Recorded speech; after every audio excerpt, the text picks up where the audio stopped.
Today's sponsor is Audible.com, who has more than 180,000 audiobooks and spoken word audio products. Get a free audiobook of your choice at www.audibletrial.com/shark.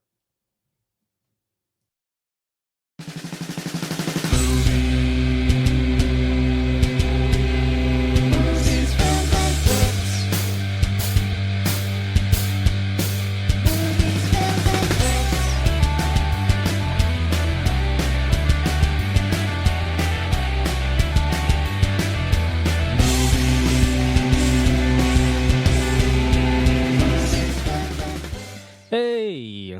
Oh, I kind of clipped there a little bit. Sorry to everyone at home wearing headphones. He's got the sound levels like way up. I'm your host, John Loswell. Did you just do an impression of Mark?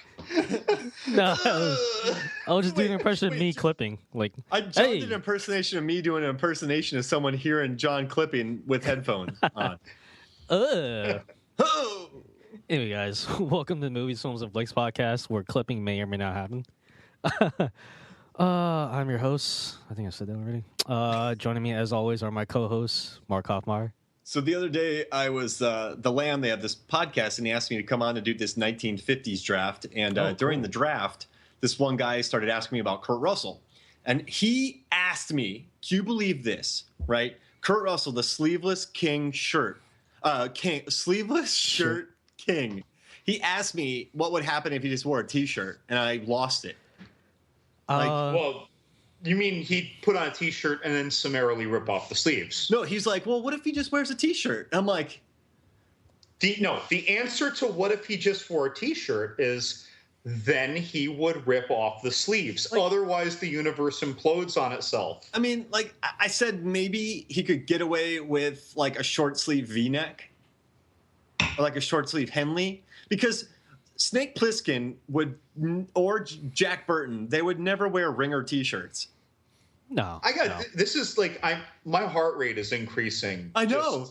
Just discussing this prospect. He either wears a suit or he wears no sleeves. There is no in between. And on that movie Soldier, he had a little bit of a V, and that saved his life because during the fighting, he might have choked. When you have a V-neck, if someone tries to pull your shirt back, there's that V that protects you from really getting choked. You got that extra 2 inches, and then it's a weaker point. It can tear. That's right. And you do a little cut in it, you're full Hulk Hogan. Like, some guy goes to rip your shirt off. That thing's just, if some guy goes to choke you, your shirt is ripping off. You know what I mean? Like, it's his fault then, because you're loose. You have nothing stopping you.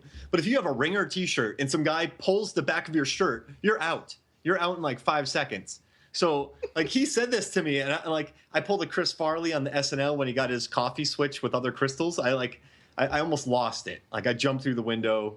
But yeah, I mean, Kurt Russell wearing a T-shirt, that's not a sleeveless shirt.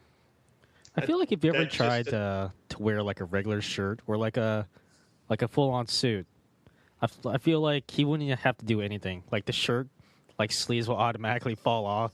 Yes. If you tried to wear a suit, which is why, like, he was only in Fast 7 for, like, so many scenes, the suit would just eventually decay until it became, like, a shirtless sleeve T-shirt, like a sleeveless T-shirt.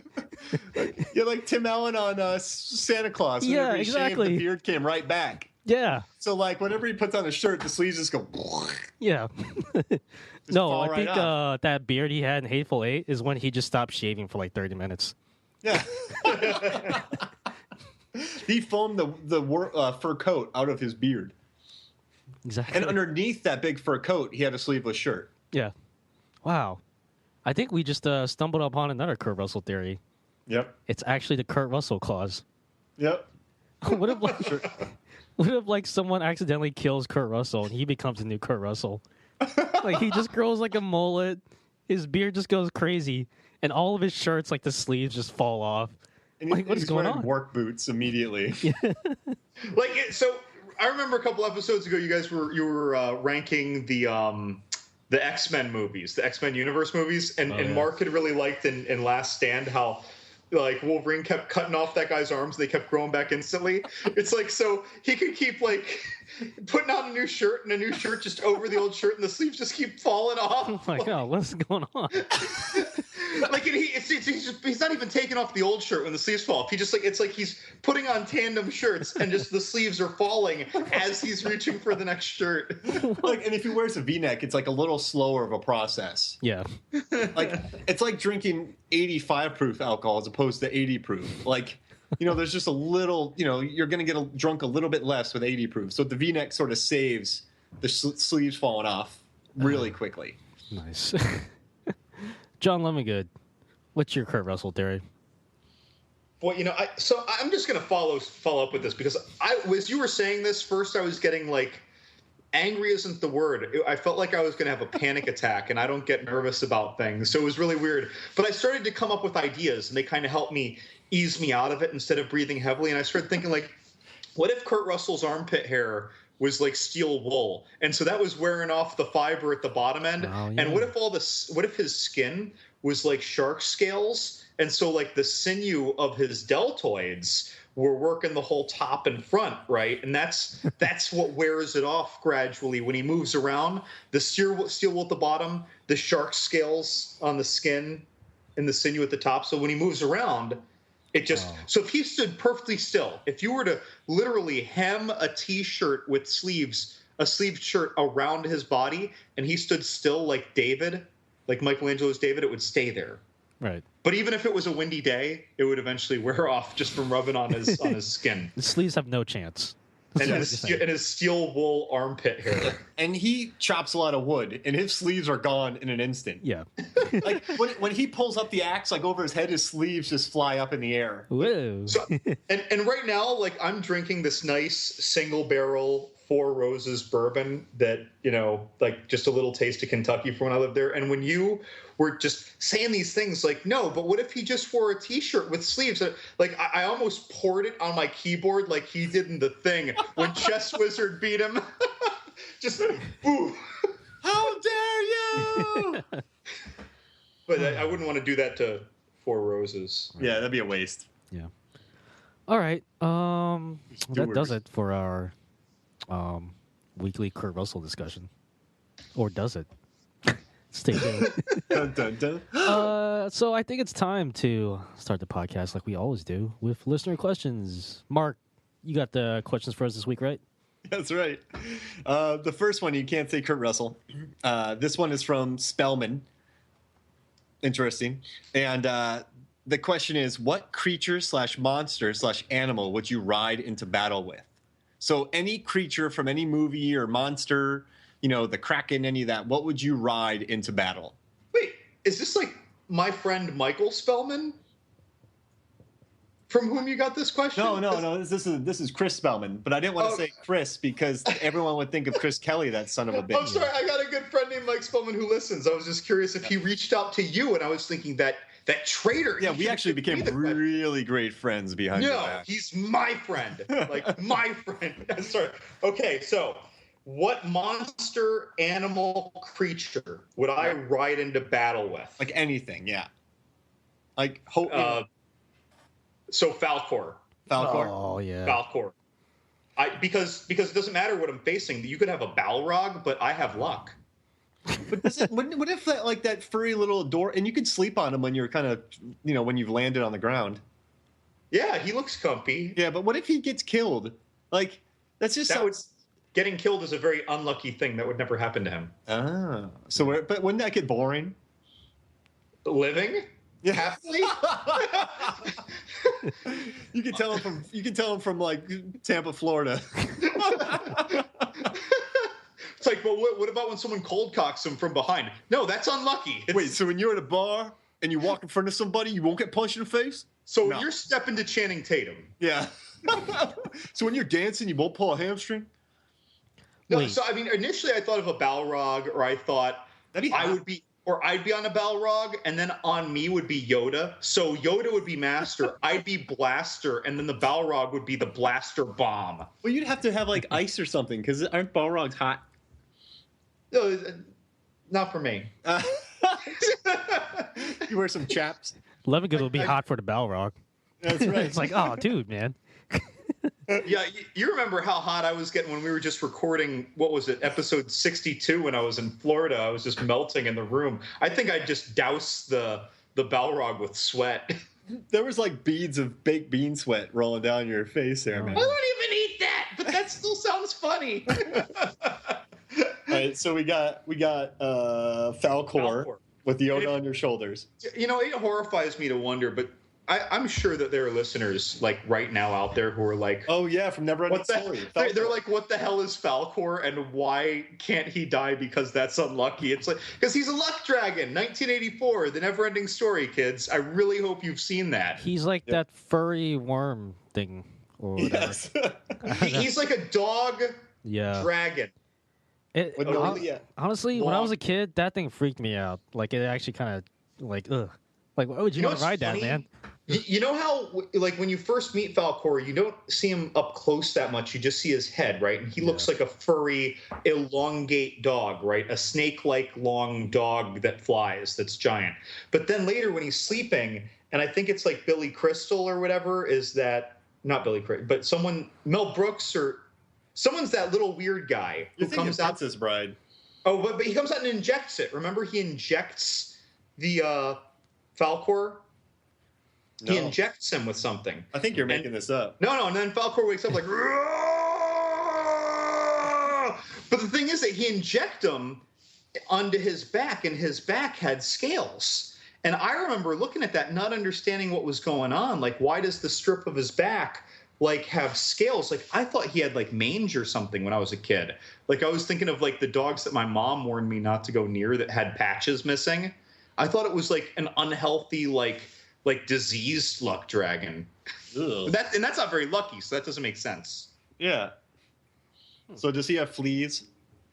I don't know. Not on his back though, because it's all scales. True. On the back. But no, so really, some little guy that's like Billy Crystal in The Princess Bride comes out and injects him. And those are those same little people who help take Atreyu across that chasm, like on the pulleys in the little like basket. Man, I need to watch it. I just remember that. I don't remember any of this. And all the people who are in their 20s who are listening or their teens are like, what are they smoking and where can I get Here's what's happening. There's people who have no idea what's going on, and then there's people who love the movie so much they're pulling their hair out right now. Just like, no! How do people not know what this is? Yeah. All right. What do you got, Laz? What do you got? I'm gonna go with Ivan Drago from Rocky 4. You're gonna Master Blaster it. I'm just gonna wait till he like walks underneath like somewhere. I'm just gonna like stealthily just hop on his shoulders and just kind of ride him wherever he goes. Dude, he would have his boxing gloves like, so remember on the third Lord of the Rings when the Rohan when the Rohan charge into the battle, like Dolph would be in front and you'd be on his shoulders and he'd just be throwing his fists out, punching his way through the entire line. Like, and I'd be the safest guy in the battle. I'd be the safest guy in the battle. Like he would have his boxing gloves just knocking orcs' heads off. It would be funny. You know how like when they charge, like you just see the two sides charge and they just like mix together as the lines of horses meet, right? But instead, like you actually see like them part ways like a stream around a submerged rock. Like they just totally avoid Dolph Lundgren, and whenever he moves towards them, the whole battlefield shifts to accommodate this like 10-foot safety radius around them. And like even the elephants run away from him. Like even the people on his side are like when he moves, they pull their enemies out of the way. Like, yo, whoa, you almost got hit by Dolph Lundgren. That's a fate no one should befall. And like John would have like an iPod and speakers playing the Rocky IV soundtrack. Oh yeah. Like, ooh. The only thing that I could see killing Lasvath is when he starts doing the spin. Like if he just he puts his fists out, right? Yeah. And he just starts running in circles. Like I feel bad for you, Laz, when you're on top of his shoulders. I'm just gonna have to hold on tight. Yeah. Like I just want to see a clip, right, where there's this massive battle, and like you kind of have to squint, right? You're like, is that? Yeah. Pause it. Rewind it. Is that Ivan Drago in the background? Like he's even wearing his Soviet shorts in this Lord of the Rings battlefield. What else would he wear in the battle? Yeah, exactly. Like what what? Whose coat of arms is that? It's like that's his. Yeah. The House of Drago. And you probably have some mallet. I picture you with mallets or something, just bonking people on the head that he misses. No, I'm just like chilling. a Donkey Kong mallet. I'm just chilling. Yeah. I mean, it's probably hard enough work holding on to him. Oh yeah. So because he's got a thick neck. Yeah. Does he have like stirrups that you put your feet into, like gun holsters, but like you put your feet into? No, I'm just barebacking it. Gotcha. So, I love it. This is awesome. yeah. All right, so wait, would it be like Yoda on the back of Luke? A little bit, but like Ivan Drago would have no idea I'm there. Yeah. I'm on it. I'm sorry. I believe what you meant to say was, would that be like Yoda on the back of John on the back of a Balrog? That's right. And you're not worried about the heat. No. that did kind of put a dampener on it. That's no good. So I think I picked something that could take both you guys out. Did you pick the Deadpool unicorn? No, this isn't a competition, right? But I picked the cave trolls from Battle of the Five Armies with the catapults on their backs. Oh, that's actually pretty cool. Because you guys know that I love catapults. Like, I don't know why, but I love trebuchets. That movie Timeline, I watch it constantly just to learn about the trebuchets. Mm-hmm. Like, I'm obsessed with catapults. Well, and this is our 64th podcast episode, and I wouldn't be shocked if in more than 20 of them we've mentioned a cave troll. Yeah, like I love, but like, so what I would do is I would fix like a great recliner, like a little wooden seat, and he would just be running around, and I would stop outside of the battle, right? And I'd be like, I'd be working the catapult, shooting boulders, like from the safety of wherever, like. So I'm chilling. I'm riding a cave troll, and I'm shooting catapults. Like, life doesn't get better than this. You know what I mean? No, like I think it'd be a little. I wouldn't want to be right next to that thing when it's catapulting. I mean, I'd figured it out. So it's a long journey for wherever they're going. So I'm just working on the catapult 24/7. You know what I mean? Yeah. You know me. Like when I get my brain on something, I gotta perfect it. Yeah. So this catapult is Hoffmeyerized. Hoffmeyerized. So between you flying around, John on Drago, and me with the ogre, or cave troll, we would just decimate armies. Because what Drago would do, everybody would just be running away from him, and then you'd be corralling them, and then I'd be shooting boulders at them. This would be an amazing battle scene. Yes. I love catapults, guys. Wow. And when you put them on the back of a cave troll, which I love too, it doesn't get any better than that. Like I would bring a cooler, I would have grog, I would have mead, I would have wine. I would bring breakfast, second breakfast, third breakfast, lunch, second lunch. Man, I want to be there. Yeah. That reminds me again. So when I was gone, you guys were having some fun with me, and I just heard those episodes that I missed recently, those 59 to 61, and how you were talking about me on a work trip, but it looked like I was just eating my way through the Northeast. Oh, yeah. Yeah, guys, I'm doing a lot of work here. You're like, it's 11 a.m. I see a double-decker pizza. Yeah, like an 8-pound burger at 9 a.m. It's like, geez Louise. Yeah, guys, hard at work here. And then there's like a paper right next to the burger. So it makes it seem like it. Like, just working hard.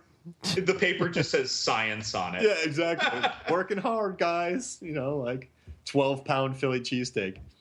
Oh, man, you're making me hungry. All right, so the next question. Who wins? Alec Baldwin. These are the actors who play Jack Ryan. Alec Baldwin, Harrison Ford, Ben Affleck, Chris Pine, and John Krasinski, who is from The Office, but he's going to be in the Jack Ryan TV show. Versus Michael Keaton, the Batman, Michael Keaton, Val Kilmer, George Clooney, Christian Bale, and Ben Affleck. I left out Adam West because I wanted 5-on-5. Okay. Who wins? The actors who play Jack Ryan or the actors who play Batman? And this one is from DJ, by the way. DJ asked me this question. Are they going to be in character? They better be. Yes, they're in character, but they're the actors. Okay. So I'm going with Christian Bale because in that movie, The Big Short, his back was really bad, so he couldn't walk around much, but he was like really like big and lean. And I think him and Super Affleck could take out Jack Ryan Affleck, right? So Christian Bale could wipe out anybody on this squad. So I think Alec Baldwin could get rid of Michael Keaton pretty quick. I think Val Kilmer and Chris Pine would be swinging away. I think George Clooney would get knocked out by Harrison Ford eventually, right? Yeah. Like, so Harrison Ford knocks out Clooney, but by then Super Affleck had knocked out Little Affleck. So then Super Affleck does some, jumps on Harrison Ford, right? Just tackles him, starts beating him up. Christian Bale's already finished Krasinski, right? Even though he's pretty big now, but he finished off Krasinski. Then he starts clubbing on Alec Baldwin. Like, I think the Batman got it. Really? Yeah. Okay. So, Well, first off, I don't see a good argument for the Batman team not winning, but at the same time, I had trouble picking a winner. What'd you say, Laz? Yeah, you didn't go CIA, did you? well, I'm thinking about it, and you said like they're in character, but they're still the actors, right? Yeah. So, I don't know. I feel like the Batman actors, like they would be in character. They would wear the Batman suits, but they're not actually Batman. So I feel like them wearing those suits would just kind of slow them down, like encumber them. And they're not, actually Bruce Wayne. So it's going to get hot. They're going to get sweaty. They're going to get distracted. But Christian Bale and Ben Affleck can do some mean pull-up action. You can't say the same for like Michael Keaton or Val Kilmer. George Clooney probably doesn't need to do any type of exercise ever. Just lift a martini glass. Yeah. So I don't know. I'm looking at the list for the Jack Ryans, and they're a pretty scrappy group here. I mean, you got Harrison Ford, Chris Pine, Krasinski. Like, I mean, he's buff now, but like even before he was buff, like he could like pull some mean pranks on you. Yeah.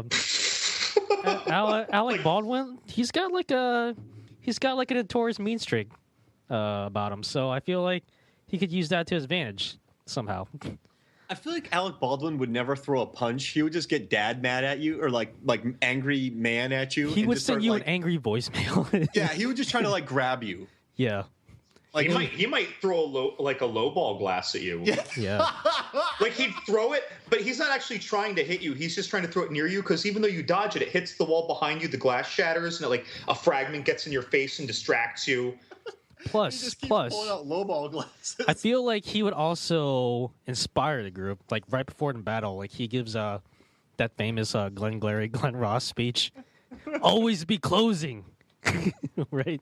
Yeah. So yeah, I gotta give it to the Jack Ryans. Well, see, I'm saying my characters are in Bruce Wayne mode, not Batman mode. Oh, okay. So they're but they're in tuxes though. I envision tuxes. So can you swing a lot in a tux? I mean, you just Hulk your way out of it and tear out the back. Oh, like when Kurt you're swinging. Russell. Yeah. Yeah. So I went a very like Mortal Kombat route with this. I was actually picking the characters versus the characters. So I picked the 5 iterations of Batman on a team versus the 5 iterations of Jack Ryan on a team. And so what I came up with was, first off, Batfleck is going to crush CIA Fleck. Yeah. Especially since Sum of All Fears or whatever it was, CIA Fleck, he's like, oh, I'm in the CIA? Oh, hey, honey. Like, he couldn't throw a punch yet. He's gone, right? Mm-hmm. Solved. So then, Michael Keaton Batman, he's gonna beat Baldwin Jack Ryan. Ooh. It's not going to be easy. Jack Ryan. But he's going to do it. Right? Now, I think that Harrison Ford Jack Ryan, however, see, he was in 3 movies, and he always had his shit together. So he's like, planning and everything, and he handles George Clooney and Val Kilmer Batman simultaneously by himself. I think with one punch, too. Because right? That Harrison Ford punch from Patriot Games and Clear and Present Danger just sort of like, it feels like he should throw his back out when he throws his punch. Like as soon as it feels like his shoulders should go first, and then his back should like a disc should herniate, and then he should just collapse on the ground screaming. But instead of saying Hadouken, he'll say like herniate, and he punches. But yeah, he punches Clooney so he hits Clooney in the face, and then Clooney flies back and headbutts Val Kilmer. They're out. So Then I think that Christian Bale Batman is going to beat Chris Pine and John Krasinski solo. Ooh. And then, unfortunately, there's going to be a battle between Bale Batman, Batfleck, and Michael Keaton, all against Harrison Ford. That's all who's left on these two sides. And I'm really not comfortable picking a winner. Even with those three powerful Batmans all teaming up against Harrison Ford, across his three movies, he really has his shit together. Well, he did two. He did three. He did Patriot Games and Clear and Present Danger. Wasn't there a third that he did? He did Clear and More Clear Present Danger. Oh, yeah. I could have sworn he did three. Okay, he did two. I don't care. He was. That's how I learned my Irish accent, was from Patriot Games. Those 3 sentences. What 3 sentences? Oh, I'm not going to say it. It's bad. Come on. So I'm Come on, like, this is me as a 10-year-old, right? I used to say this as a 10-year-old, like people that I met. You ain't going to make me wear a rubber, are you? I used to say that to people.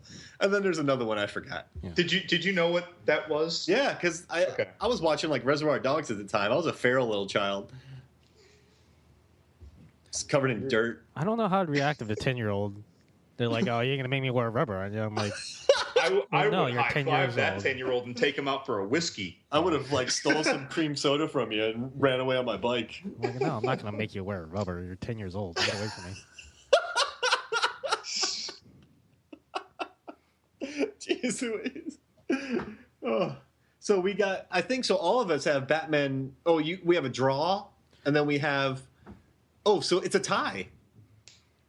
Yeah, We have I guess so. Batman, Jack Ryan, and then a tie. So it's a tie. Well, here's the thing. Like, if my 3 Batmen got Harrison Ford in a room, that's it, right? Obviously.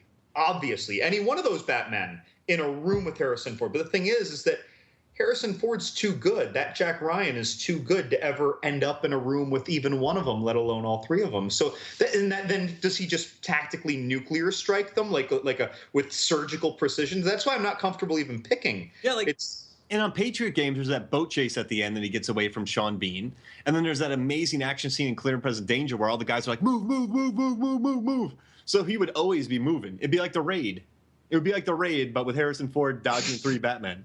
As the Batmen are just raiding their way through like all these poor Indonesian warriors who get killed. And it's just, he has to like pop in his shoulder every second too, Harrison Ford, because he's throwing it out with every punch. All right, well, I feel good about that Harrison Ford or my Batman, or no one is actually being declared a winner. I can sleep. I can sleep tonight. That's cool. Cool. So the answer to that question is nobody wins. And we're not like, this isn't morals. We're not saying nobody wins in a fight, guys. We're saying literally nobody wins. Yeah. No, I mean, someone would actually win, but no matter who wins, I'm going to be upset. There we go. That's what it is. This isn't an after-school special, people. Yeah. All right. Thank you once again for those listener questions. Yeah. I think now's time to move on to the meat of the podcast of this wonderful sandwich we call Movies, Films, and Flicks. Mark, what's on the menu today? Let's see what it did. That was a great segue. Thank you. I was just thinking about like what kind of bread, like what kind of sandwich is, but that takes too long. So You ever notice like sandwiches are never named after the bread? It's always the meat. Yeah, it's never like the pumpernickel surprise. Yeah. It's like, sometimes I like the bread more than the meat. Like a sourdough melt. Yeah. I don't know. Ooh. That sounds good to me. Yeah, that sounds great. You don't need to tell me what's in the middle. Yeah, give me a 5-grain melt. Yeah. I don't know what's in there. That almost sounds like a brown liquor. Oh yeah, it does. Give me a 5-grain melt. It's like with an orange peel. That sounds awesome. It's Yeah. A couple orange bitters, you know what I'm saying? Yeah. Just a cube of sugar, stir it for 25 seconds in a chilled glass. just put a Ryan, large put a Ryan large on Gosling ice the cube. shit out of that. Yeah, Alec Baldwin's gonna be drinking the hell out of that thing. I ordered a rye sandwich. They put beef tongue in there. and then he's gonna thwart off a Batman by throwing that glass at somebody. He's gonna breathe on him. All right, so guys, if you've been listening to the pod for a while, and if you haven't, we have a theme here at Movie Stones and Flicks that we've been doing since 2011, and they're called the Random Awards. So instead of doing Best Picture, Best Actor, Best Cinematography, Best Costumes, we do Best Nap, we do Best Arm Grab, we do Best Sneeze, we do Best Spin Kick while kicking. These awards are irreverent, they're fun, they're inane, and basically we did one last year. I think we've done 2 already. I write one every year for my mid-year random awards, and then I do my end of the year random awards. And it's just become a staple of Movies, Films, and Flicks. So we're incorporating it into the podcast. And now that we're 6 months into 2016, we are going to do the mid-year random awards. Done. All right. Remember way early in our episodes? I think it was only like episode 2 of our podcast when we did Attack of the Randoms, and that was when it was first introduced. When we first started talking about in that Chris Pine movie with the train. What was that called? Oh, Unstoppable?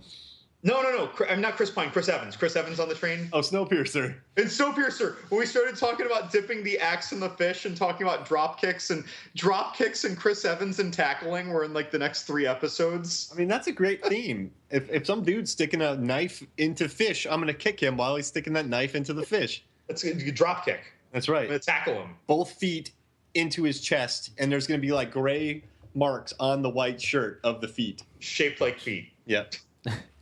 All right, so to start us off, I'm going to jump to you, Lazavath. What's your first random award? Okay, my first random award for the mid-year 2016. That's a good time, I guess. Mid-year random awards? Yeah.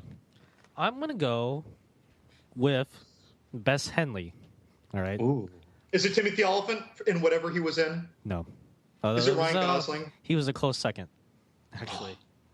I'm going to go with Captain America Civil War. Ooh. And the award goes to... Now, this is a movie that had a lot of great fashion choices. Division wore that really great sweater. I mean, perfect sweater. Yeah. That was basically if Mark was transformed into a Marvel hero. Yeah. Yes. Both of you without fault. Yes. Yeah. I would wear sweaters. I would. Yeah. You would wear that sweater. I would. Scarlett Johansson looked great in whatever she was wearing. Yeah. But I have to give it to Sebastian Stan, a.k.a. the Winter Soldier, for Best Henley of the year, or mid-year 2016. Because, he really rocked that Henley. You know? And it went through a lot. Yeah, exactly. I mean, he was on the run, right? He tried to buy some fruit, but he never got it. I think he battled. He never got his plum. Yeah, he battled like Giant Man and Iron Man and all them, and just like he still made that Henley look good. So yeah, I mean, dude, he survived a lot. Like that. All right. So Levingood, how big are his arms? Dude, like first off, he's like 6'1.5" or 6'2", isn't he? Yeah. He has to have like 19 and a half inch arms, because I've got like 17 and a halves, and for my build, I do not think that they look big at all. And I'm 6'3". Like I think that his man, he's big. Those are big arms. When he was just resting, remember when you saw him when his arms were out and he had like those electronic manacles things, they come over his wrists and the chair. I was looking at his arm like, is that an arm double?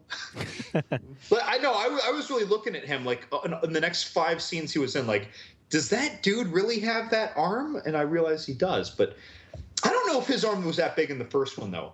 But see, that Henley had to fit over that arm. Yeah. Boy, I think that they stitched that Henley around his body. So does he do that? So in the movie, right? Yeah. The character himself does his own stitching. Well, maybe the Henley was given to him as part of the Winter Soldier program, right? It helps identify Winter Soldiers out in the field, And the Henley colors. Yeah. Remember way back in the 80s in Twins when Arnold Schwarzenegger is on the date with the girl, like the two sisters, he was with the blonde sister, and he was nervous and he was leaning away from her, and his arm was kind of like almost in a muscle pose where his head is resting on his fist, and it's like flexed, and as he leans away and it tightens his arm up, it actually tore the sleeve of his shirt. I feel like that would happen to Sebastian Stan. Yeah, the Winter Soldier character. I don't even know how he gets that shirt sleeve over those biceps. I mean, I think it must be a genetically modified. It's a super Henley. Yeah. Like they're made out of Spider-Man's web. It's a super Henley. Because he survived slipping from motorcycles, jumping everywhere. Like there's no rips, there's no tears. It stayed, it didn't get stretched out. No one could choke him because it's a Henley. Yeah. You know what I mean? Like, wow. Dude, what if Colossus in Deadpool wore a Henley, and then he'd be immune to Gina Carano's attack? I could see it. No one wants to punch somebody wearing a Henley. No. You know what I mean? Yeah. That's why Oliphant came out so smoothly out of Live Free or Die Hard. That's right. I mean, if you wear a Henley, everyone likes you automatically. Yeah. It's like, this guy knows how to be fashionable, but he's also not trying too hard. Yep. Like, I like him. So if I work for the CIA, I'd be like, I think that's the Winter Soldier. Like, But I don't think the Winter Soldier would be wearing a Henley. No. I'm gonna let Rodrigo. Let's let him go. He's got a Henley. What do you think? I was thinking the same thing. All right. You want to go get a plum? Yeah. Okay. I love these two guys.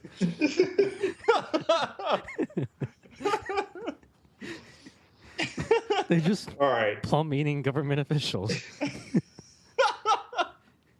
That's why Winter Soldier never got his plums. Yep. They bought all the plums. It was a conspiracy. Oh my goodness. That's what we're Conspiracy saying. of All right, Lev, what do you got? All right, look, back in 2005, when this website and podcast didn't exist, but back in 2005, the movie Boogeyman won the award that we're going to be doing today. And that was because back in Boogeyman, someone held up an action figure and it totally destroyed the Boogeyman at the end of the movie. So this award for this year is for the easiest dismissal of an otherwise highly powerful demon, and it goes to The Conjuring 2. Now, we talked about this, but come on, it had me thinking about other movies where this actually happens, when, like, these bad guys are so powerful. Like the evil nun thing, the demon nun, and The Conjuring 2. So powerful, so menacing, so deadly. You say Valak. It's gone. It's like, oh shit, I left the stove on. I've got to go stop haunting you. Like, yeah. I got to go. And back in Boogeyman, dude held up an action figure that was kind of scary that gave him nightmares as a kid. Boogeyman's gone. All throughout that movie, that Boogeyman killed like 4 people. Dude, I had a great bit about the Boogeyman back in the day. About that Barry Allen, whatever his name, not Barry Allen. But I had a good bit. You know when you got a good bit? Yeah. Like, I had a great bit that I used to use on people about the Boogeyman. About the movie The Boogeyman. Yeah, but I had a bit that I would do. Like, if I did stand-up, it'd be part of my tight 5. Well, what was the bit? I don't remember. Oh. I was too drunk back then. Like, this isn't the bit. It's just a tribute to the bit. Just think of it this way, right? Like the Ernst Scared Stupid Troll. Now, that troll was extremely dangerous for whatever, PG movie? Yeah, for a PG movie. Terrible. So it's turning people to stone. It's like ravaging the town out of that tree. It's murdering children. Now, Mark, if we just walked in knowing what we know, we would just fill 2 super soakers with milk, and boom, there's no troll. Yeah. That's it. It's like we just go in, we'd high five like the Gozer scene in Ghostbusters, and we would just plow that troll, and that would be it. Yeah, but I wouldn't shoot him in my house. I'd draw him out of the house and shoot him because I'm not cleaning that up. Boy, you just created a movie scenario to give us 90 minutes instead of 5 minutes, because now it's going to get away. It's going to outsmart us. It's going to go for one of your cats to turn it to stone. I would pick it up. Oh gosh, I would pick it up and then we'll be compromised. See what you just did? You just gave him an otherwise highly powerful demon that is otherwise easily dismissed. Oh gosh. I'm telling you that you got to watch out for those Miak trolls. That they get you where it hurts. Mm-hmm. And it's going to go for Stella. And they knew it's. Oh. Ooh. This is like a Kurt Russell Ringer T-shirt conversation here. Like Stella is one of Mark's cats that he's had for 5 years. Yeah, 5 years. She's my sweetheart. Like, I mean, it would go for the cat. I would pick up the troll and spin him around in a circle by his feet, and I'd throw him into a dairy cow, and he would explode through the dairy cow and die because of the milk. You would Was that dairy cow in your living room? Yes. Is that where that was? You would pull a John Cena on him, is what you're saying. That's right. I put him on my Cave Trolls catapult. Nice. Like this whole movie though, and then she had to like run up to the house and not say it. I'm like, just say it, Vera. Just, hey, evil demon who's about to kill my husband and that little girl. I'm still talking while you're just sitting there in the corner while he's like waiting to fall on the tree of death. I'm still talking to you because I'm Vera Farmiga and I need a monologue or something. And then she finally says Valak. And then it's just like, poof. Like that was, boom. I wish it would have gone that quick though. Like, like the final noise, Valak. All right, I love it. Like what would happen? Because again, I talked about the other week, but like really, she was scribbling it in the Bible. She's like, oh, what'd I write? Valak. I wonder why. Then later, the demon's a problem, and she's like, oh, Valak, done. End movie, 25 minutes, 25-minute movie. Yep. But then we wouldn't have Patrick Wilson covering Elvis. That's true. Oh, yeah. Which I do maintain. Like I thought that the Elvis ghost was going to come out. Oh, yeah. Hey, Patrick Wilson, let me join you for a duet. I thought that like some like ectoplasm was going to like smoke out of Patrick Wilson's ear, and it would be the spirit of Elvis. Hey, how about you make me a banana sandwich? That is a really interesting impression of Elvis. So what you do? You take a couple pieces of bread and you toast it, and you take. I don't know who that is. Then you take a banana, and then you take some marshmallow fluff and then some honey. Kids, you stay away from that man. That is not Elvis. And then you take it and you push the banana. Valak. What happened there, guys? I got disconnected. Woo, I blacked out. All right, so my award is. All right, sorry. Here we go. Huh? What? Really? No. Wait? Huh? What? Really? You made this? $140 million?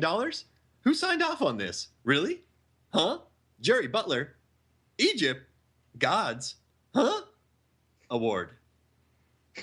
That's a lot of like hyphens and dots.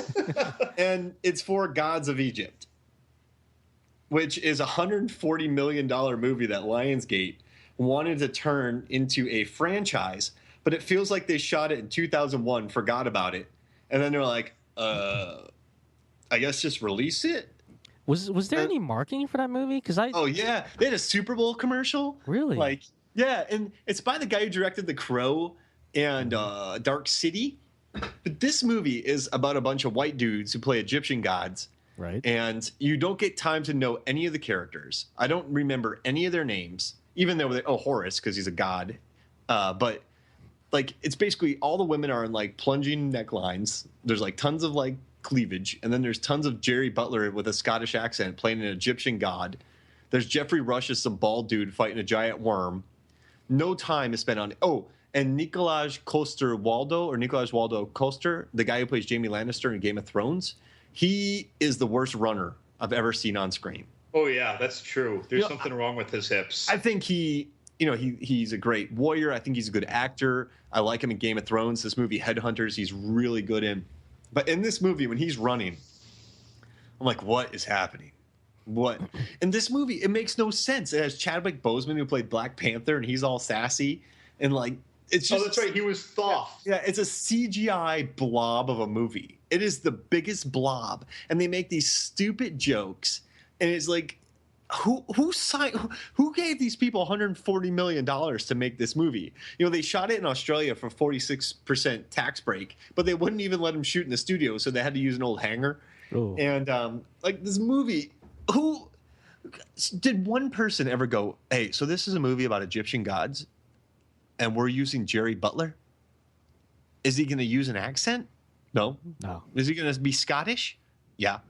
So we have a Scottish Jerry Butler playing a god who's supposed to be Egyptian. Yeah. It's great. Like, this movie.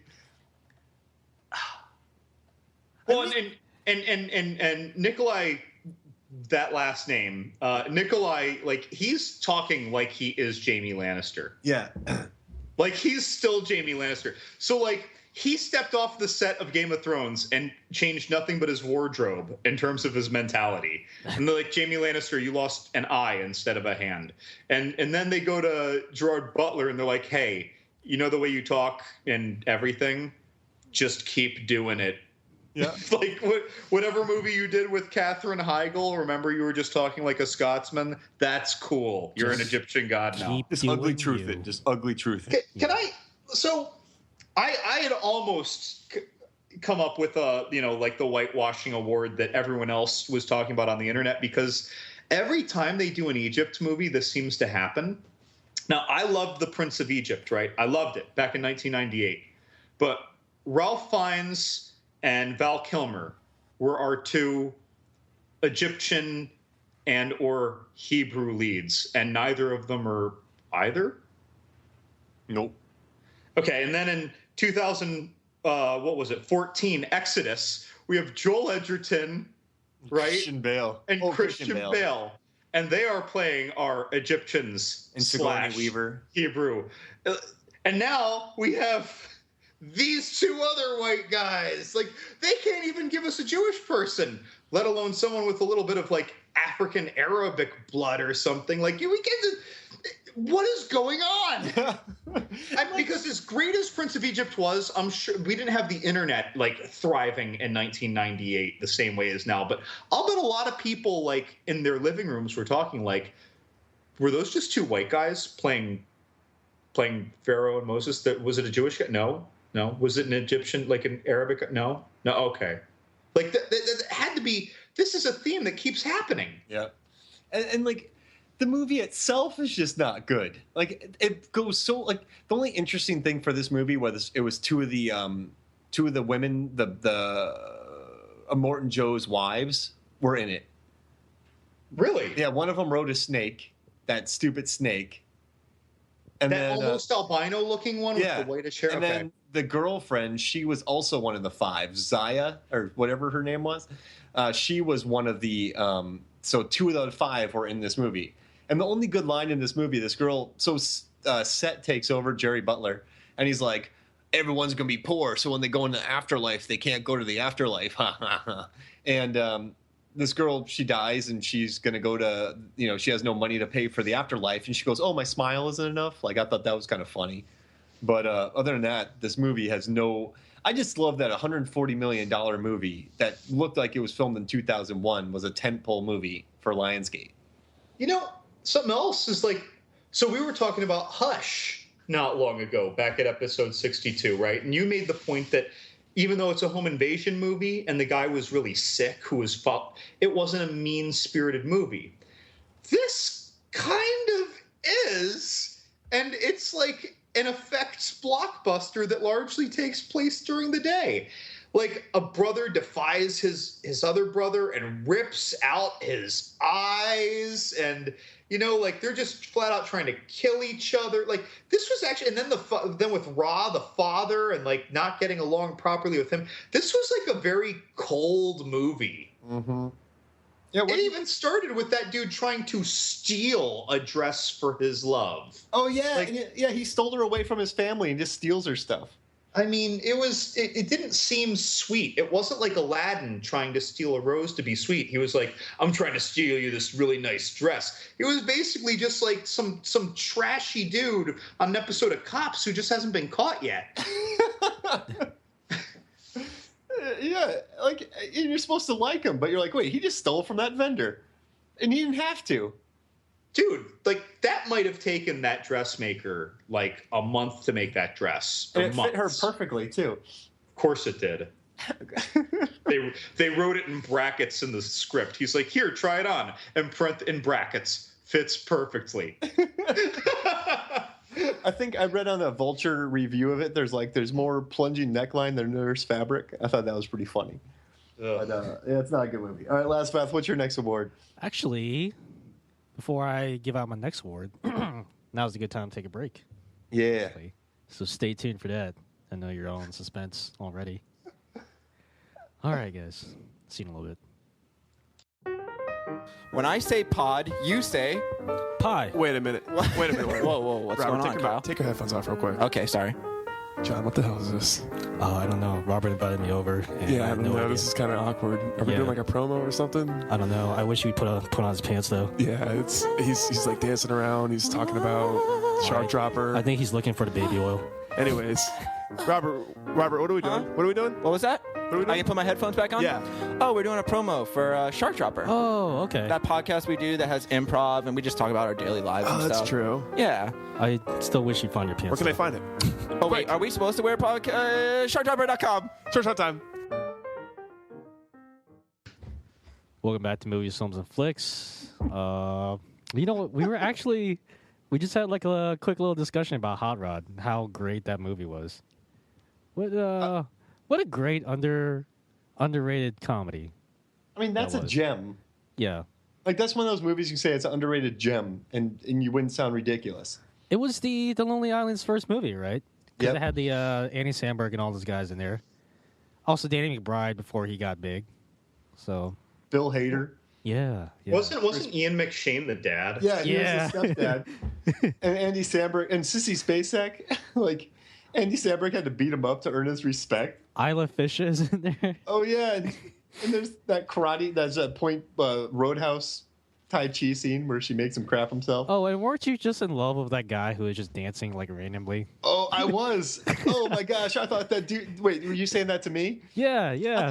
I thought that dude was the best. I talked about that guy all the time, the dancing guy. That was awesome. I Yeah. love that dude. So for those of you who are listening, if you have managed to catch Popstar and you love that movie, but you've never seen Hot Rod, go check out Hot Rod. Yep. Excellent. But if you hated Popstar, Just go watch Hot Rod anyway. that's right. All right, Mark, I think you have another listener question for us. I do. And this one is from Chad. And What's up, Chad? You just said that like you were a bully about to pick on Chad. I work with him. Oh, okay. Do you pick on him at work? We beat up on Chad. I think we left him somewhere a few weeks ago. How's it going, Chad? I don't know how his battery's still going, but you know. But his question is, what cinematic band would you want to be part of? Dude, Steel Dragon from Rockstar. I'd be backing Mark Wahlberg on the guitar. And Timothy Oliphant? Why not? Timothy Oliphant's in that band. Yeah, he was the Slash guy. You got the He was the guy who was like Slash. So you're rocking out with Mark Wahlberg. You're what was it? Lone Star? Steel Dragon. 2-star? Steel Dragon, damn it! It's a great band. I'm never gonna remember that name. I gotta work Steel Dragon. Dude, their music in that movie was awesome. Like, I just wanted that band to be a real band Covered And- wagon. and to go be a roadie for them. Didn't that movie? I think that movie came out in 2001, right? That's when all the theaters were really dead. Because I think I was working in a theater when it came out, and just no one was coming.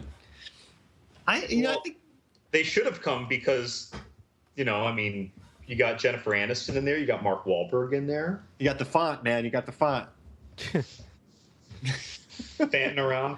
And it had that scene where Jennifer Aniston is like making out with Mark Wahlberg, like and it's like a pretty hot scene, and then she pierces his nipple. What? You don't remember? Yeah, she pierces his nipple in that, and it like hurt me so bad. On the watching that dance scene. floor? No. Like they're in his bedroom, right? And they're making out. And while they're making out a little bit, she's icing his nipple because she's going to pierce it so he can look like the lead singer of Steel Dragon, because he was in a Steel Dragon tribute band in the movie. And then Steel Dragon's lead singer leaves, and they liked him because he could hit the notes. And he became the new lead singer of actual Steel Dragon in the movie. So, but before that happened, he wanted to be just like him. His hair was like him. He wanted to pierce his nipples just like the lead singer. And so, like, in the movie, though, you see, like, a nipple get pierced. I feel like it was actual footage of a real nipple getting pierced. Yeah, that movie was 2001. I remember it. Was 2001, yeah. That's bad. The only reason I remember it because nobody came to the theaters. Like Behind Enemy Lines, Zoolander, all those movies tanked. And then Bourne Identity brought it back. Whatever. It was all pretty special. And I like Dominic West. No, Dominic West, he was the one who was like Slash. That's right. He was the Slash guy. I'm typing in Timothy Oliphant rock star. And if he's not wearing a Henley, I'm going to start swinging. They list him as he was in Blood Pollution. He was in the other lead Steel Dragon cover band that was dueling with Mark Wahlberg's Steel Dragon cover band. And he's wearing a T-shirt. I don't like this. This big hair. I gotta get out of here. But that band though, that music, I thought that music was awesome.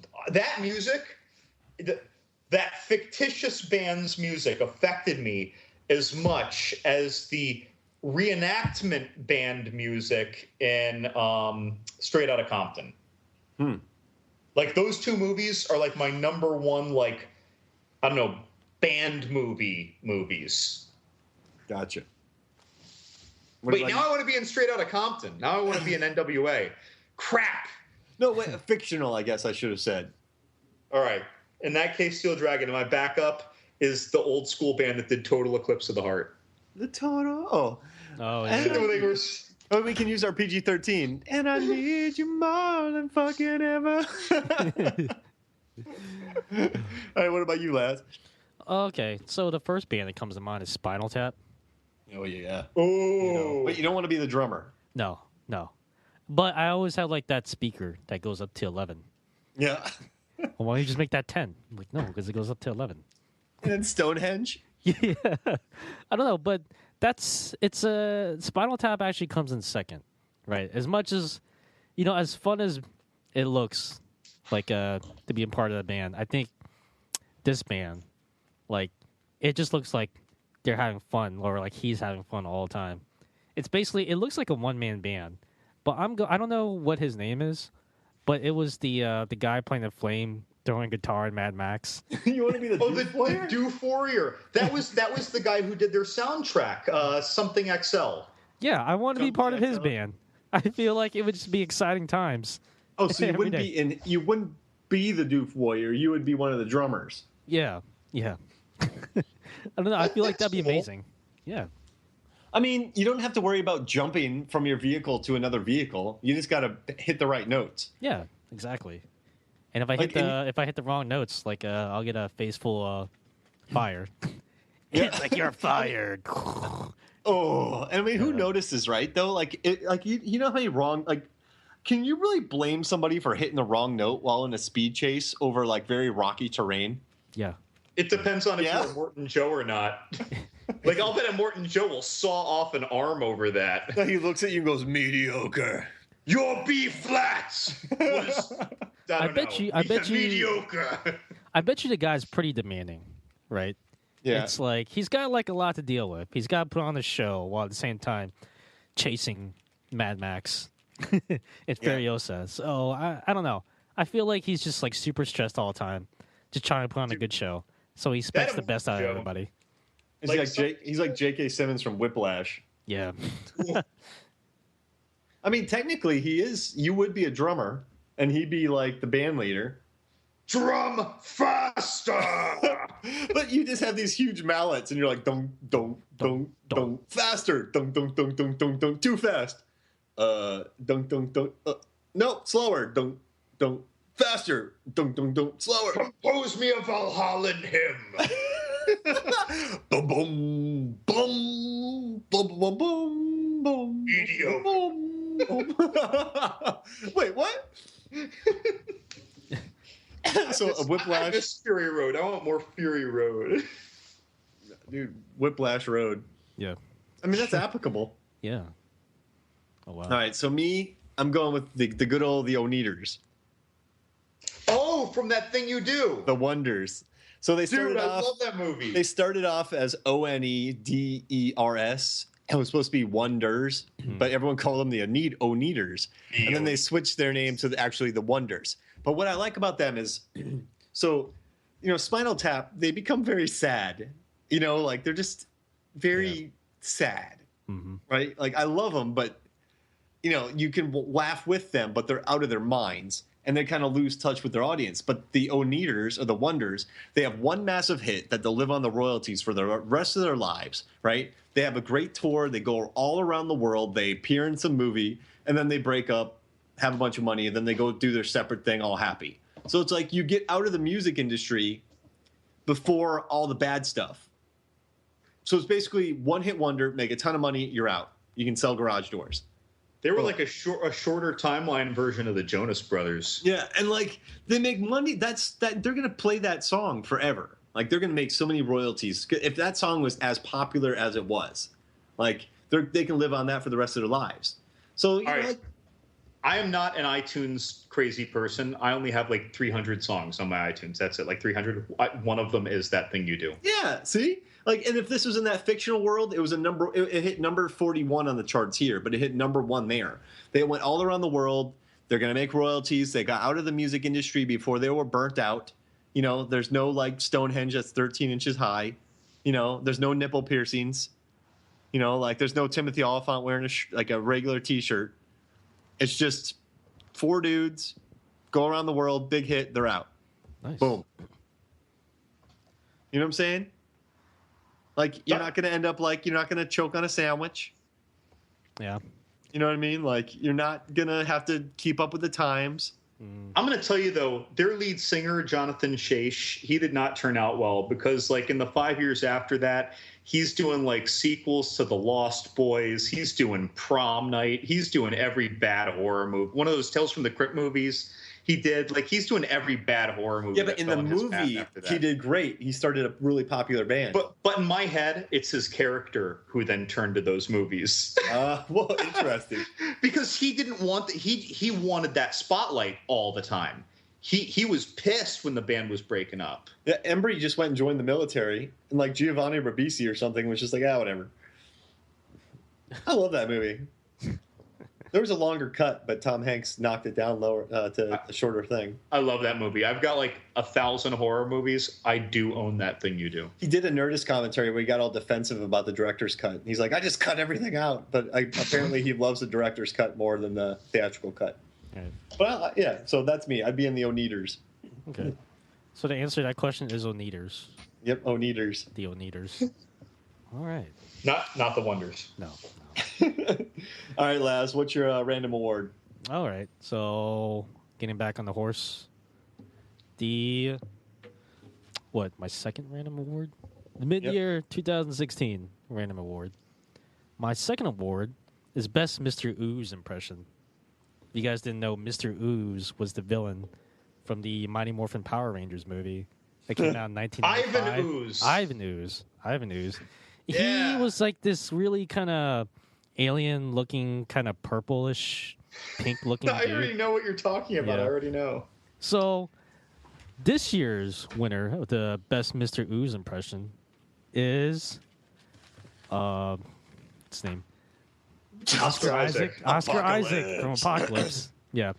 He pulls off the Mr. Ooze impression very well. Right? Because when you think of Apocalypse, you think of like this hulking giant monster.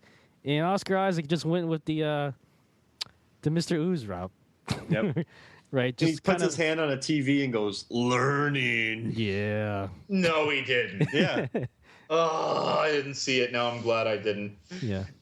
And he just gives 4 horsemen makeovers. You just look at him. I'm just like, that's not Apocalypse. So he put his hand on a TV, and then kind of like the Matrix was just absorbing the knowledge. Is that what you're telling me? Yeah. But he said, learning. Yes. That sounds like Ludo, the big like horned ogre from Labyrinth. Sarah friend. Or Mongo from Blazing Saddles. I'm so glad I didn't spend $8 to hear Oscar Isaac do an ogre voice. And like, you know who wakens him up is Rose Byrne in the beginning. She opens up that corridor, then the light bounces down there. And that wakes him up? Yeah. It's like 3 dudes chanting, then you never hear them again. And then he's like, awakening. So I think we talked about this before. Like, Laz, what do you think about his four horsemen standing around in semicircles? Because this is one of my random awards.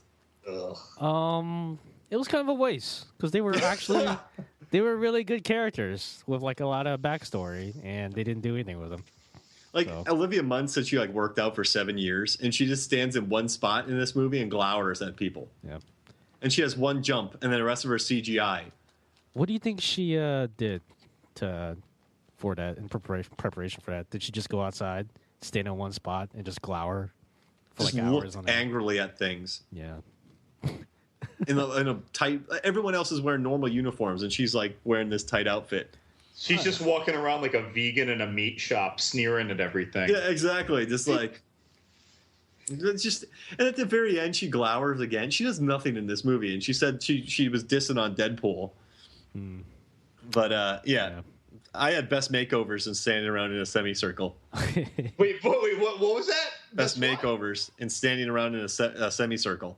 Who's the makeover for? Well, the Four Horsemen, he basically gets them in like they're like a Miata, and he turns them into Corvettes.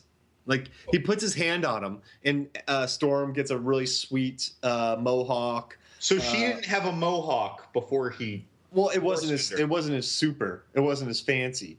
Okay. And then Angel has real wings, and he turns them into metal wings, and he puts weird tattoos on his face. Then Psylocke, he gives her that outfit and like some purple hair. Like he gives them all makeovers. Boy, I'm really glad I didn't spend $8 or $12 on this. Like I'm gonna see it right when it's on HBO. I'm gonna see it day one that I can see it on HBO for not $8 or $12. Yeah. And a Saturday night. But man, that's rough. Can we not talk about this anymore? Like this is I mean I feel relieved that I didn't see it, but I feel like I'm depressing us by talking about it. Is it my turn? Yep. Can I pull us out of this? All right, I want to do the absolute weirdest babysitting proposition ever, and it goes to the boy. Oh gosh. Now, in the boy, the character Maggie, I can't think of her name offhand. Anyone? Maggie, The Walking Dead. But Maggie from The Walking Dead basically is the star of this movie. And Laura Cohen. Laura Cohen, right. Lovely, fine actress, in my opinion. She flies from America to England, to this, like, secluded little town. Right, I don't know how she got this babysitting ad in the first. Yeah, because place. they don't even. Do they have anything at that house?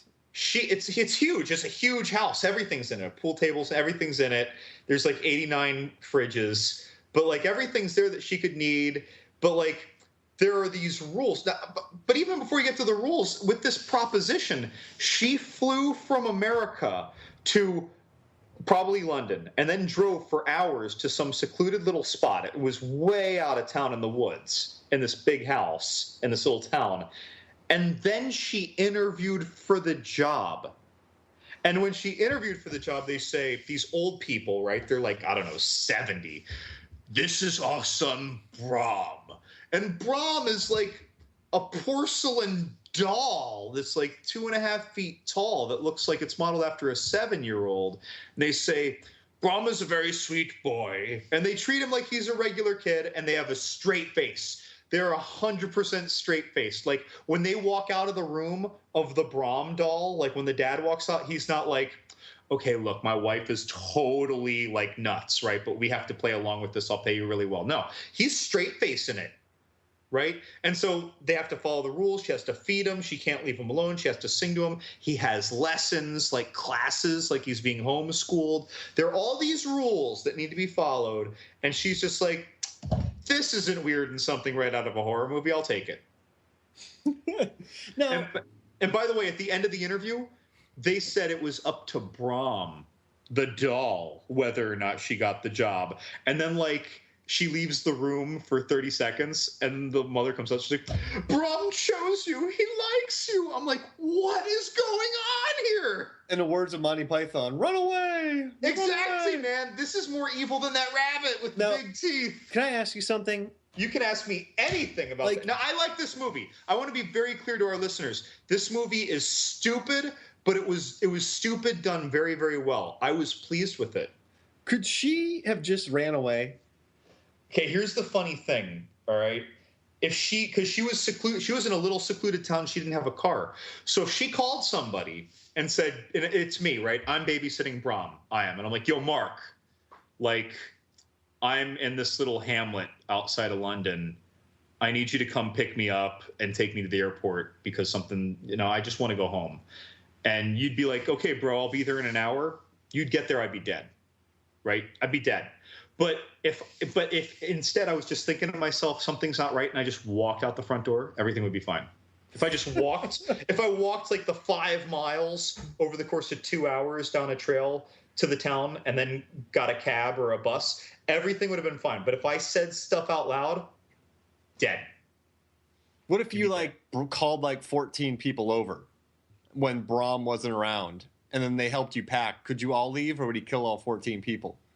I think that 14 people would show up to a house with one dead you, and then Brom would pick them off. Oof. Because Brom knows what's coming. But if you're just then just ran. If you just booked, you're following the rules, everything is in your head. In your head, you're just like, something's not right. I got to get out of here. I got to plan my escape.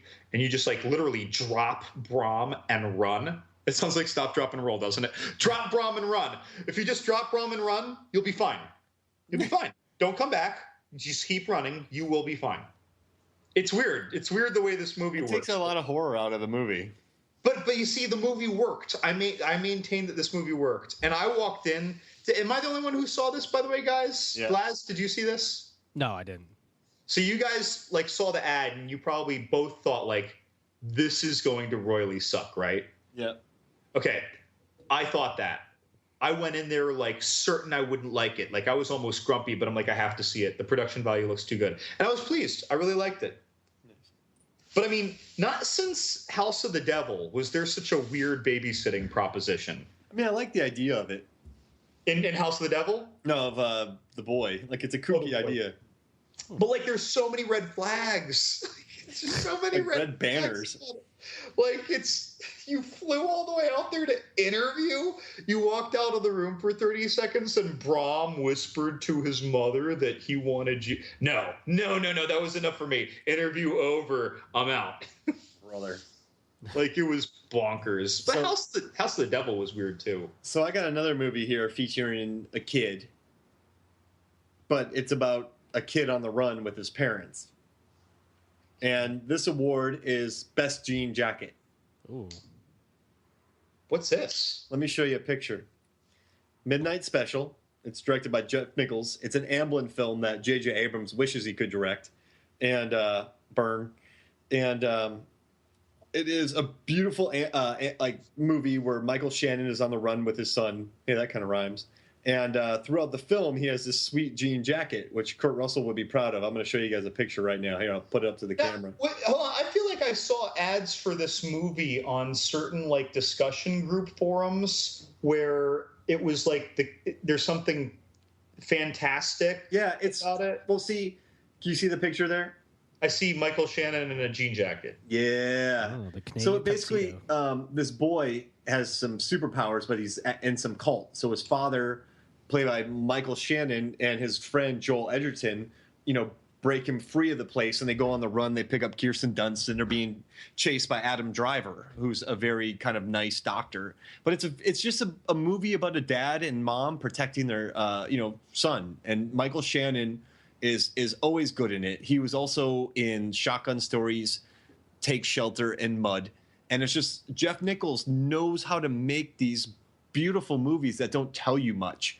And it's Amblin movies from the 80s with kids and parents and on the run and supernatural stuff. This is one of those movies that doesn't feel like a ripoff of one of those movies.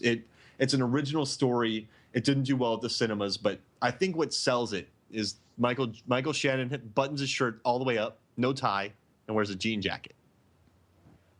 Crushes it.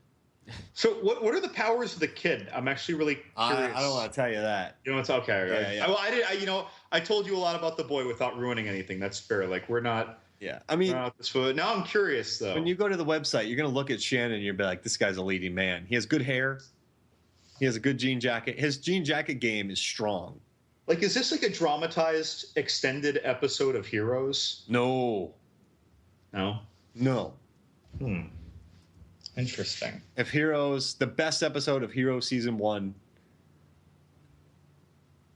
but better.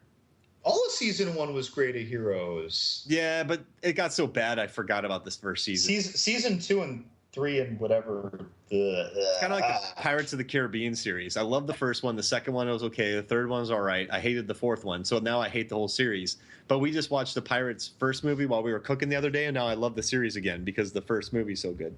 The first movies are always good. Yeah, but don't watch the other movie. Well, the third one's kind of okay. Actually, just don't watch the other ones. Yeah, just watch the first one. It's really good. Yeah, it's great if you just pretend like the other ones don't exist. Yeah, you're right. Because yeah. Like Johnny Depp should have gotten an Oscar. I feel like. Yeah. What's your next award, Lesvath?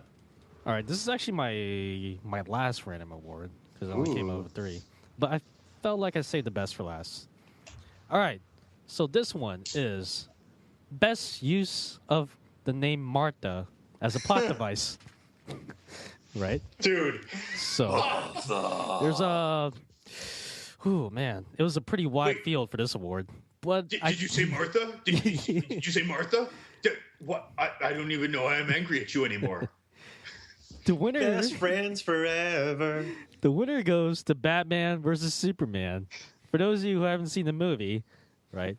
Batman and Superman are just going at it, as the title implies, and they're just like, man, they just really, really can't stand each other. And then there's like a pivotal moment where they find out that their mother's where Batman name is literally about to kill Superman. Right? Yeah, he's got the kryptonite and everything.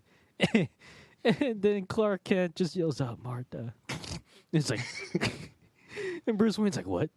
And they find out that their mothers are both named Martha, and they just, the whole relationship, the whole dynamic of the relationship just suddenly shifted from like total enemies to like total bros now. Like, oh, dude, I had no idea your mother's name was Martha too. Mine was as well. We should go grab a drink. Like, what? I hope in the director's cut they're running on the beach together, like on Rocky 3. Yeah, with the really, really short shorts. No. Yeah. Like, but when Clark said Martha like the third time, right? Like Martha, and you know he like squints at him. He's like, Martha, and Bruce Wayne's like, wait, what? It's Martha. Yeah. Martha, and then when he really connects, it took 3 times, right, for him to process this like he was a 1980s computer. Like he then short-circuited like a robot monster in a 70s movie. It's like Martha. It was like when Nick Nolte was having his alcoholic crying attack in Warrior. Martha malfunction. Like it was falling apart.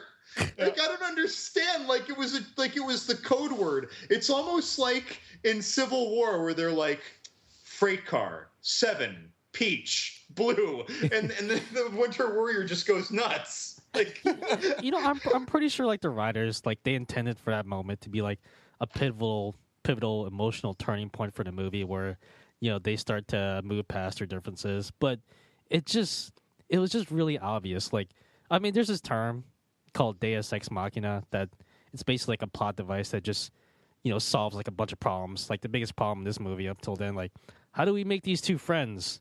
And like they just came up with the someone realized like, oh well, both of their characters' mother's names are Martha. So I propose that we rename this award and also that trope from Deus Ex Machina to Deus Ex Martha. The Deus Ex Martha Award, right? That's what it is. It's just like a weird, like plot device to make them friends. It's really weird. I don't know. I couldn't get over it. There were a lot of bad things about that movie, but that one stuck out like a sore thumb to me. Like, oh, really? You know, like back in like what was it about 2008? It was Deus Ex Velociraptor. Oh yeah. Did we just become best friends? Like, I've never done this before in a theater, but when that whole Martha scene happened, I almost in the theater just went like really loud. I just wanted to do that noise. Yeah. You know how when Nick Nolte does his alcohol like spit stumble cry, and like you almost see this like thick mucusy like just dripping out of his mouth, and like the Queen alien and Aliens like just oozing down onto her victim. Like I thought that I was gonna see that like ectoplasmic mucus ooze down onto Clark's face as he Martha. Oh gosh. That was just, I really felt like I was watching someone like break down, have a nervous breakdown during an intervention when he heard Martha 3 times. So what do you got? What's your next one, Lev? Oh my God. The most unexpectedly melted protagonist award. What? And that goes to John Gallagher for 10 Cloverfield Lane. Oh. when he's standing in front of brilliantly crazy, as we talked about in episode 51, John Goodman and 10 Cloverfield Lane about lying to him, and John Goodman just says with a straight face, "I forgive you," and shoots him in the head, and he's right there in front of the vat of acid, and he dumps him in the acid and melts him down. Yeah, that caught me off guard. But you know what hurt me most about that movie, and this is one of my awards, is how she wasted scotch at the end of it. I don't care. You mean throwing it at the alien? She wasted it. She didn't even drink any of it. You were enjoying the movie up to that point. I hate the movie now because they introduce this great bottle of scotch, and you're like, oh, great. Oh, this is lovely. What, Chekhov's scotch, she's going to drink it later. But then she just blows up an alien with it. And I'm like, what's this bullshit? Like what was this, grabbers? Yeah, they really went against the Chekhovian theme. Like, if there's a gun on the wall in Act 1, you're going to throw it into the sky at an alien in Act 3. Like, she should have just drank all of it, and then the alien would have been like, this girl likes to party. Or it would have tried to eat her and be like, ugh. Just barf, get her all gushy and gross, and you would love that, all the goo. You know what I'm saying? Like, I love that goo. The alien just shoves her in the mouth and then just goes, and just like you see her flying like 50 yards and she lives, gets away from John Goodman. But I do say John Gallagher. You just foghorn leghorning. I say. He was good in that movie, Gallagher Jr., and I did not see that coming like that. And I think John Goodman, he won't be remembered come awards time, but he put in a great performance in that film. Is a really great villain. I just think they wasted scotch, and that's inexcusable. It's worse than that movie Torque, but it's not bad as Skyfall, where they wasted 50-year Macallan. Oh yeah. Or when they saved what was the liquor in the Kingsman? Oh yeah, the Dalmore 62. They actually saved it between 3 people. That made me love the movie. Like, that's my favorite movie now, is because they didn't waste Dalmore 62. That vat, man. I like. Jeez Louise. I like that. You guys watch 10 Cloverfield Lane. It's good. It's amazing. Yeah. All right, so I'm going to do one real quick one, then I'm going to move down to one, because these are 2 movies that people need to watch. So my first one is, I'm amazed that the concert venue and green room actually had a green room award. It was a terrible club, but they had a green room in it, which, I don't know. I find that interesting. But the one I'm going to do is a movie that everybody needs to watch, right? Everybody needs to. It's called Everybody Wants Some. And the award is Best Movie, Mustaches, Dialogue, and Usage of Kurt Russell's Son Wyatt Award. So Everybody Wants Some is a spiritual sequel to Dazed and Confused. It's about a bunch of baseball players 3 days before college starts. And you don't have to be a jock. I hear a lot of people going, oh, the jocks in this movie. It's not the way it is. It's very universal with their characters and how they learn. You can kind of watch these people and enjoy them. The theater I was in, was sold out and people were laughing really loudly. So don't go like, I don't want to see a baseball player movie. Like, it's a movie about a bunch of weird dudes in college. It's relaxed. If you like Linkletter, if you like people walking, if you like Kurt Russell's son Wyatt smoking weed, if you like really great mustaches, if you like good dialogue, if you like good music, if you like keg stands, if you like games of knuckles, if you like tubing, if you like baseball, if you like duct tape, if you like ping pong, if you like people throwing ping pong paddles, if you like parties where people dress up as other people, you'll like that. If you like hazing parties, that'll be good. If you like pitching, catching, batting. I actually hate all those things, but I'm going to watch the movie anyway. I'm going to watch the movie anyway. Okay, good. Yeah. Good.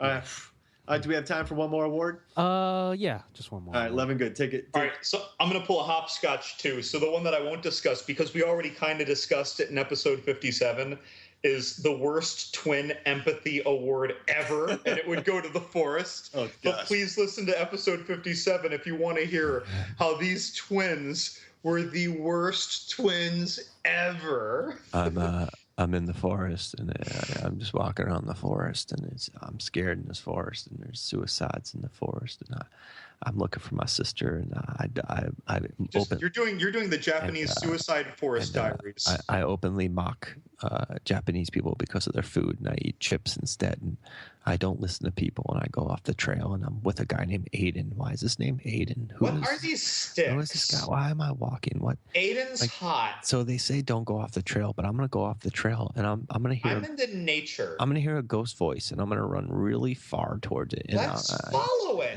Let's just follow these things, and I'm just gonna walk around, and the editing's gonna be really long, and it's gonna hold on me. And I wish there was a little porcelain boy that I had to follow rules from, and I just. Ugh.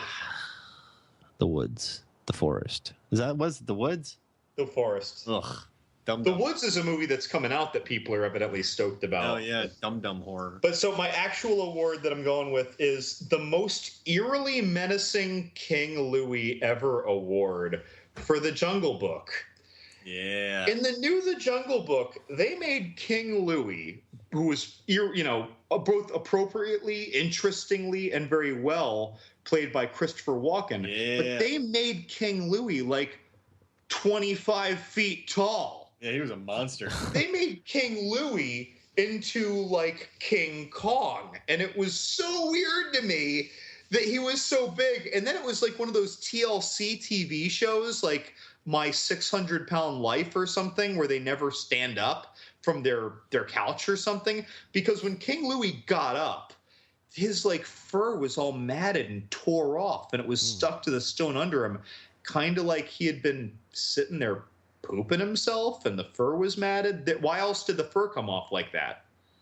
Like there were some weird, gross things. And then when he's chasing him, instead of being fun like in the cartoon Jungle Book, which granted was more playful, right? King Louis is a regular-sized orangutan chasing a bear, right? And a panther and a boy. A Bill Murray bear. No, in the cartoon I'm saying. Like he's a regular-sized orangutan chasing a bear, but he has hundreds of monkeys, so it's kind of menacing. And this, he doesn't need his 1,000 monkeys to be menacing. He's like an 80,000-pound primate. Like he's literally knocking down the ruins. Like it was kind of terrifying. Yeah, he was scary. I loved it. Like I didn't. I thought it totally violated like the fun escapism. I don't know. Yeah, I like the Christopher Walken-ness, but I didn't like the gigantism that they gave it. Jon Favreau was talking about that, and he said he just made him big because the boy was so small, and the creature seemed bigger to everyone when you're a child. So he kind of framed him in that way. That was his explanation for the bigness. Yeah. Well, the creature looked gigantic next to a gigantic bear. I'll tell you what, though. Anytime that Bill Murray's hanging around eating honey and Christopher Walken is a orangutan, I'm on board. And Johansson was that snake. Ra. Yeah. Ha. Lupita Nyong'o was that wolf. Oh, and Idris Elba was the lion. Right. Man. I mean, the tiger, Shere Khan, Yeah, right? the tiger. Yeah. And then Ricky Nelson was the sloth. Who is the pangolin? I love the pangolin in that. Wait, which one was that? The pangolin, the little scaly snotty thing. And Bill Murray is like, you're going to be even more endangered or something, like if you don't get, stop interrupting. Yeah, they were watching him do the honey. Yeah. Yeah, I love that. Yeah, I don't remember who that was. But yeah, cool. I love that Christopher Walken singing. Anytime he's singing. Oh, I hated that. This makes me happy. I love because he wasn't singing. He was talking in rhyme. I love it. I just want to see that one music video, Weapon of Choice, where he's dancing, Fatboy Slim. That was cool, yeah. Was that really him dancing? Oh, yeah. Really? I thought that was like CGI. So. Oh, no. I think that was that before actual CGI? Like, he was just green screened, I think. I refuse. I think the dancing and She's All That to Fatboy Slim was CGI. Yeah. I don't know. She's All That. I apologize to any Walken fans who doubted for doubting his dancing ability. I do a walk-in, but it would probably just sound up like me trying to do Michael Caine. These boots are made for walking. Oh, gosh. Christopher More Walken. cowbell. We needs more cowbell. Wait, we needs more? Oh, gosh, I got to stop. I'm sounding like Jar Jar meets Christopher Walken. Well, at least it didn't sound like Michael He Caine. needs more cowbell, Jar Jar. All right, guys. I think that does it for our podcast. That was a pretty good rundown of random awards. Oh, yeah. For the mid-year point. Mm-hmm. Right. And if you want to read more, go to moviesfilmsandflicks.com and read the post. Hey, that was a nice plug there. Boom. Plug. Blah, blah, blah, blah, blah. Also check out sharkdropper.com. Check out Lamb. Was it lamb.com? Or is The large-ass movieblogs.com. Okay. So it's not lamb.com. No, it's large-ass-movieblogs.com. And I know it says large ass, but it's large association. Just large ass. Just Google large ass. You'll probably find it. Yeah, and look on images. Yeah. Don't blame us for anything that happens to you. If you Google large ass on a public computer, like in your university library or something, don't blame us. All right. Yeah. All right. Yeah. We did have a weird search term today. Oh, please, can we discuss it briefly? It was Rene Russo's butt. Rene Russo's butt? But we have a lot of weird search terms, and I was at work, and when Mark pointed this out to me, I'm like, I really want to type in Rene Russo butt in a search engine and see what I get, but I'm on my federal computer at work, so I wouldn't do it. But Just say it's part of a research project. I've always been very respectful of Rene Russo on the site, so I don't know where that comes from. I don't think I've even mentioned Rene Russo on the site, not unless I was blogging in the mid-'90s. The only movies I can remember off the top of my head that she was in are the Lethal Weapon movies and the Thor movies. Tin Cup. What? Tin Cup. Oh, yeah, that's right. Dude, Free Jack. And that good movie with Pierce Brosnan. Thomas Crown Affair. Yeah. Yeah. All right. Yeah. Check out Rene Russo movies. Nightcrawler. Yeah. Check out movies with Rene Russo's butt in them, which is presumably all of them. Yeah. All right, guys. I've been your host, John Losswood. For my co-host, Mark Hoffmeyer. Mark Hoffmeyer. John Levingood. Rene Russo booty. We'll see you guys next time.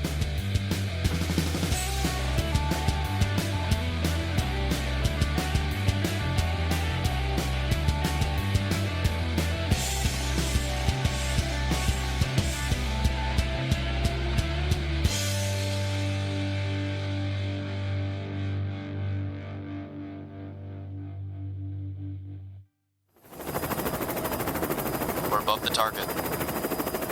T-minus 5 seconds till shark drop. 5, 4, 3, 2, 1. Drop the shark! Go! Go! Go!